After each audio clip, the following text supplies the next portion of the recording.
malakas na bagyo ang kanilang naranasan. Habang si Jesus ay natutulog sa bangka.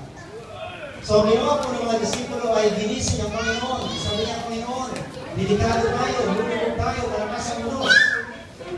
Panginoon ay gumangon, tapos siya gumising. Una ay kanyang nirebuke ang pag-aalinlangan at pagkatakot ng mga disipulo.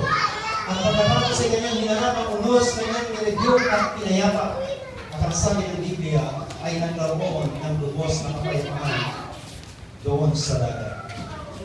Na kung paanong si Jesus at ang kanyang mga disipulo ay nakasubay sa literal storms na kanilang na-encounter sa Sea of Galilee.